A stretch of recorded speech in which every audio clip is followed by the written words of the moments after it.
ಸಂಪೂರ್ಣ ಮಾಹಿತಿ ದಿನೇಶ್ ಗುಂಡೂರಾವ್ ಅವರು ಹಾಗೆ ಕೃಷ್ಣ ಬೈರೇಗೌಡರು ಸಂಪೂರ್ಣವಾಗಿ ತಮಗೆ ವಿಚಾರವನ್ನು ತಿಳಿಸಿದ್ದಾರೆ. ನಾನು ಅದರ ಬಗ್ಗೆ ಮತ್ತೆ ಜಾಸ್ತಿ ಅದರ ಬಗ್ಗೆ ಹೇಳಕ್ ಹೋಗುದಿಲ್ಲ. ನಾವು ಮಾಡ್ತಕ್ಕಂಥ ಆರೋಪ ಎಲ್ಲ ದಾಖಲಾತಿ ಸಮೇತ ಇದೆ. ಇಲ್ಲಿವರೆಗೆ ಬಿಜೆಪಿಯವರು ನಮ್ಮ ಮೇಲೆ ಆರೋಪ ಮಾಡಿದ್ದಾರೆ, ಯಾವುದೇ ರೀತಿಯಾದಂಥ ಅದು ದಾಖಲಾತಿಗಳು ಇಲ್ಲ. ನಮ್ಮ ಮುಖ್ಯಮಂತ್ರಿ ವಿರುದ್ಧ ಮಾಡಿರ್ತಕ್ಕಂಥ ಆರೋಪದಲ್ಲಿ there is no conclusive, there is no one evidence. ಇಲ್ಲಿ ಕೃಷ್ಣ ಬೈರೇಗೌಡರು, ದಿನೇಶ್ ಗುಂಡೂರಾವ್ ಅವರು, ನಾವು ಇರ್ತಕ್ಕಂಥದ್ದು ಕನ್ಕ್ಲೂಸಿವ್ ಆಗಿ ಎವಿಡೆನ್ಸ್ ಇದ್ದು ನಾವು ಮಾತನಾಡ್ತಿದ್ವಿ. ಹಂಗಾಗಿ not to waste much time. Dinesh Gundu Rao ಅವರು ಹೇಳ್ದಂಗೆ ಇವತ್ತು ನೈತಿಕತೆಯನ್ನು ಹೊತ್ತು ಕುಮಾರಸ್ವಾಮಿ ಅವರು ರಾಜೀನಾಮೆ ಕೊಡಬೇಕು. ಇದಕ್ಕೆ ಯಡಿಯೂರಪ್ಪ ಸಾಹೇಬರು ಇದಕ್ಕೆ ಸಂಪೂರ್ಣವಾಗಿ ಉತ್ತರವನ್ನು ಕೊಡಬೇಕು. ಎಲ್ಲರಿಗಿಂತ ಹೆಚ್ಚಾಗಿ ಬಿಜೆಪಿಯವರು ದಯಮಾಡಿ ದಾಖಲಾತಿಗಳನ್ನ ಬಿಡುಗಡೆ ಮಾಡಿದ್ದೀವಿ. ನೀವು ನಿಮ್ಮದೇ ಆದಂಥ ಗವರ್ನರ್ ಇದ್ದಾರೆ, ಗವರ್ನರಿಗೆ ಹೋಗಿ ಪುನಃ ತನಿಖೆ ಮಾಡಕ್ಕೆ ಹೇಳಬೇಕು. ಪ್ರೆಸಿಡೆಂಟ್ ಆಫ್ ಇಂಡಿಯಾ ಇದಾರಲ್ಲ, ಪ್ರೆಸಿಡೆಂಟ್ ಆಫ್ ಇಂಡಿಯಾ ಅವರು ಇದಕ್ಕೆ ಬರಿಬೇಕು ವಾಪಸ್ ಈಗ. ಯಾಕಂದ್ರೆ ನಮ್ಮ ಕೇಸ್ಗಳಲ್ಲಿ ಪ್ರೆಸಿಡೆಂಟ್ ಆಫ್ ಇಂಡಿಯಾ ಅವರು ಬರಿತಾ ಇದ್ದಾರೆ. ಹಂಗಾಗಿ ದಯಮಾಡಿ ಪ್ರೆಸಿಡೆಂಟ್ ಆಫ್ ಇಂಡಿಯಾ ಅವರು ನೇರವಾಗಿ ಇದಕ್ಕೆ ಹಸ್ತಕ್ಷೇಪ ಮಾಡಿ ಅವರು ಇಂಟರ್ಫೇರ್ ಆಗಿ ನಮ್ಮ ವಿಶೇಷವಾಗಿ ಗವರ್ನರ್ಗೆ ಲೆಟರ್ ಬರಿಬೇಕು ಅಂತ ಹೇಳಿ ತಮ್ಮ ಮುಖಾಂತರ ಆಗ್ರಹವನ್ನು ಮಾಡ್ತೀವಿ.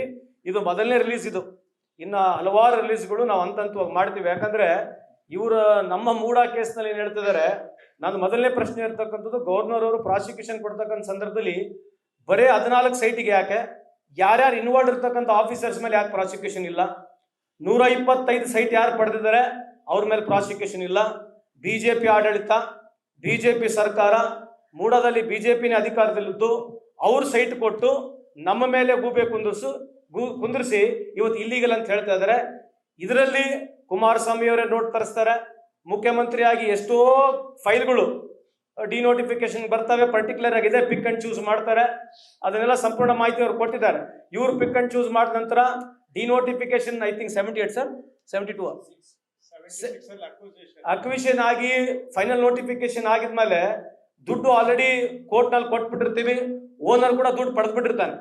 ಸರ್ಕಾರದಲ್ಲಿ ಇರ್ತಕ್ಕಂಥ ಆಸ್ತಿ, ಬಿಡಿಎನ್ ಇರ್ತಕ್ಕಂಥ ಆಸ್ತಿನ ಎಲ್ಲ ಆಫೀಸರ್ಗಳು ಕೆಳಗಿನಿಂದ ಮೇಲ್ವರೆಗೆ, ವಿಶೇಷವಾಗಿ ಪ್ರಿನ್ಸಿಪಲ್ ಸೆಕ್ರೆಟರಿ ಅವರು ಕಾನೂನಲ್ಲಿ ಪ್ರಾವಿಷನ್ ಇಲ್ಲ, ಮಾಡಕ್ ಬರಲ್ಲ, ಡಿನೋಟಿಫಿಕೇಶನ್ ಬರೆದ ಮೇಲೆ ಕೂಡ ಇವರು ಯಾವುದೇ ಒಂದು ಲೀಗಲ್ ಒಪಿನಿಯನ್ ಪಡೆಯೋದಿಲ್ಲ.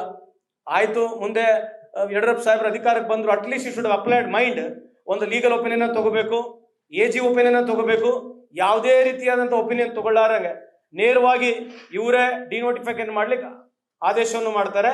ಅದಕ್ಕೆ ದಿನೇಶ್ ಗುಂಡೂರಾವ್ ಅವರು ಕೇಳಿರ್ತಕ್ಕಂಥದ್ದು, ನೀವಿಬ್ಬರು ವಹಿವಾಟು ಪಾರ್ಟ್ನರ್ಶಿಪ್ ನಲ್ಲಿ ಏನಾಗಿದೆ ಅದು ಜಗತ್ ಜಾಹೀರಾಗಬೇಕಂತ ಹೇಳಿ ಕೂಡಲೇ ಇವತ್ತು ಇವರಿಬ್ಬರು, ವಿಶೇಷವಾಗಿ ಸನ್ಮಾನ್ಯ ಕುಮಾರಸ್ವಾಮಿ ಅವರು, ನೀವು ಕೇಂದ್ರ ಸಚಿವರಾಗಿದ್ದೀರಿ, ನೀವು ರಾಜೀನಾಮೆ ಕೊಟ್ಟು ಮುಂದೆ ಸ್ಪಷ್ಟೀಕರಣ ಕೊಡಬೇಕಂತ ತಮ್ಮ ಮುಖಾಂತರ ನಾವು ಆಗ್ರಹ ಮಾಡ್ತೀವಿ.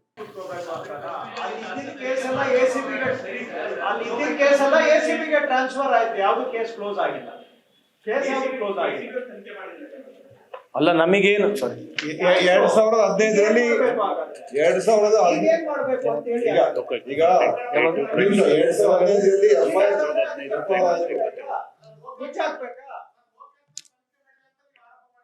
ತನಿಖೆ ಆರೋಪ ಮಾಡ್ತಾ ಇಲ್ಲ, ತನಿಖೆ ಆಗ್ಬೇಕು.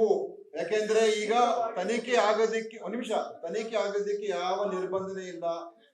ಅವ್ರ ನೋಟಿಸ್ ಇಶ್ಯೂ ಮಾಡಬೇಕು, ಎನ್ಕ್ವೈರಿ ಮಾಡಬೇಕು, ಅವ್ರನ್ನ ಕರೆಸ್ಬೇಕು, ವಿಟ್ನೆಸ್ಗಳು ಕರಿಬೇಕು, ಆ ಅಧಿಕಾರಿಗಳನ್ನ ಕರಿಬೇಕು.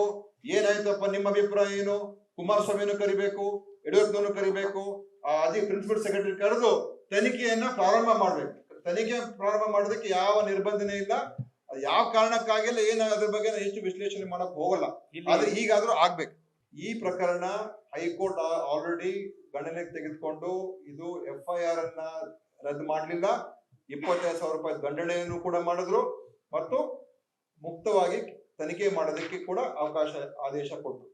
ಇದು ಲೋಕಾಯುಕ್ತವರು ಇದನ್ನು ಮುಂದುವರಿಸಬೇಕು ಅಂತಾನೆ ನಮ್ದು ಮನವಿ. ಆದ್ರೆ ಒಂದೇ ಅಲ್ಲ, ಇದಕ್ಕೆಲ್ಲ ಉತ್ತರ ಏನು ಅಂತ ಕುಮಾರಸ್ವಾಮಿ ಅವ್ರದ್ದು ಕೋರ್ಟ್ ಅಲ್ಲಿ ತೀರ್ಮಾನಗಳಾಗ್ಲಿ. ಈಗ ನೀವು ಸಿದ್ದರಾಮಯ್ಯ ಅವರು ಕೇಳ್ತಾ ಇರ್ತೀರ ದಿನನಿತ್ಯ ಮೂಡ ಮೂಡ ಮೂಡ ಅಂತ. ಇದಕ್ಕೆ ನಿಮ್ ಉತ್ತರ ಏನು? ನಿಮ್ ಬಾಮೈದಾಗ ಹೆಂಗ್ ಸಿಕ್ಕಿತು ಪ್ರಾಪರ್ಟಿ? ನೀವು ಹೇಗೆ ಬೇನಾಮಿ ಹೆಸರ ಮೇಲೆ ನೀವು ಡಿನೋಟಿಫಿಕೇಶನ್ ಪ್ರಕ್ರಿಯೆ ಪ್ರಾರಂಭ ಮಾಡಿದ್ರಿ? ನಿಮ್ಮ ಅತ್ತೆಯವರು ಹೇಗೆ GP ಹೋಲ್ಡರ್ ಆದ್ರು? ಹೇಗೆ ಕೇವಲ 60 ಲಕ್ಷ ರೂಪಾಯಿಗೆ 1 ಎಕರೆ ನೀವು ಭೂಮಿ ಹೇಗೆ ನೀವು ಖರೀದಿ ಮಾಡಿದ್ರಿ? 1 ಎಕರೆ 11 ಗುಂಟೆ 60 ಲಕ್ಷ ರೂಪಾಯಿಗೆ ನೀವು ಹೇಗೆ 2007-8 ಖರೀದಿ ಮಾಡಿದ್ರಿ, ಅವಾಗ ರೇಟ್ ಕಮ್ಮಿ ಅಂತ ಕೊಡೋಣ, ಅಷ್ಟು ಕಮ್ಮಿ ಇರ್ತದ, ಅದೇನೇ ಇರಲಿ, that is another issue. Land ನಿಮ್ ಕೈಲಿದೆ, ಡಿನೋಟಿಫೈ ನೀವೇ ಮಾಡಿಸಿದ್ರಿ, ನಿಮ್ಮ ಬಾಮೈದ ಹೆಸರಲ್ಲಿದೆ, ಇದಕ್ಕಿಂತ ಪ್ರೂಫ್ ಇನ್ನೇನ್ ಬೇಕು? ಅದಕ್ಕೆ ಉತ್ತರ ಕೊಡ್ಲಿ. ನೀವು ನಮ್ಮನ್ನೇ blame ಮಾಡ್ತೀರಾ. ಅಲ್ಲ ನೀವ್ ಹೇಳಿದ ಪ್ರಶ್ನೆ ನೀವ್ ಹೇಳಿದ ಪ್ರಶ್ನೆ ನೀವ್ ಹೇಳಿದ್ದು ನಿಜ ಇದೆ. ಒಂದ್ ನಿಮಿಷ, ನೀವು ಹೇಳಿರ್ತಕ್ಕಂಥ ಪ್ರಶ್ನೆ ನಿಜ ಇದೆ. ನಾ ಹೇಳ್ನಲ್ಲ, ಇಟ್ ಇಸ್ ಟೂ ಲೇಟ್, ಬಿಟ್ಬಿಟ್ರೆ ಅದ್ರ ಬಗ್ಗೆ ಮಾತು. ಈಗ ಕಾನ್ಶಿಯಸ್ ಆಗಿ ಇವರಿಬ್ರು ಸೈನ್ ಮಾಡಿದ್ರಲ್ಲ, ಯಾರು? Who are the two people who are consciously signed on this file? ಅಲ್ಲ ಒಂದ್ ನಿಮಿಷ ಒಂದ್ ನಿಮಿಷ, ಈಗ ಒಂದು ತನಿಖೆ ನಡೀಲಿ. ಈಗ ಕಾನ್ಶಿಯಸ್ ಆಗಿ ನಾವು ಕೇಳ್ತಕ್ಕಂಥದ್ದು, ಈ ಫೈಲ್ ಮೇಲೆ ಇಬ್ರು ಸೈನ್ ಮಾಡಿದಾರೆ ಇಲ್ಲ, ಅದನ್ನೇ ಪ್ರಶ್ನೆ. ಸೈನ್ ಮಾಡಿದಾರೆ ಇಲ್ಲ, ಈಗ ಅದಕ್ಕೆ ಸೈನ್ ಮಾಡಿಲ್ಲ ಅಂತ ಹೇಳ್ತಾ ಇರ್ಬೇಕು. ನೀವು ಹೋಗಿ ಕೇಳ್ರಿ, ನನ್ ನೆನಪಿಲ್ಲ, ನನ್ ಸೈನ್ ಅಲ್ಲ ಅಂತ ಹೇಳ್ತಾರೆ. ಅದಕ್ಕೆ we want to know whether this people are signed or not. ಅಷ್ಟು ನಮಗೆ ಉತ್ತರ ಕೇಳ್ತಾರೆ, ಅದನ್ನ ಹೇಳ್ರಿ. ಇದು ನನ್ನ ಸಿಗ್ನೇಚರ್ ಅಲ್ಲ, ನಾನು ಇದಕ್ಕೆ ಬರೀಲಿಲ್ಲ, ನಾನು ಫೈಲ್ ನೋಡೇ ಇಲ್ಲ, ಅದನ್ನು ಬೇಕಾದ್ರೆ ಹೇಳಿ ಕುಮಾರಸ್ವಾಮಿ ಅವರು, ಬಿಕಾಸ್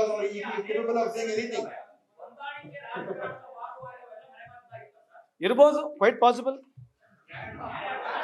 ಅದ್ ನೋಡೋಣ, ಮುಂದೆ ಸ್ಟೇಜ್ ವೈಸ್ ಬರ್ತೀವಲ್ಲ.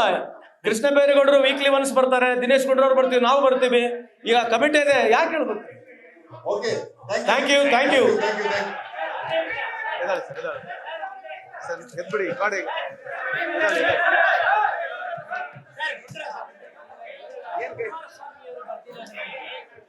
ಹೇಳಿ.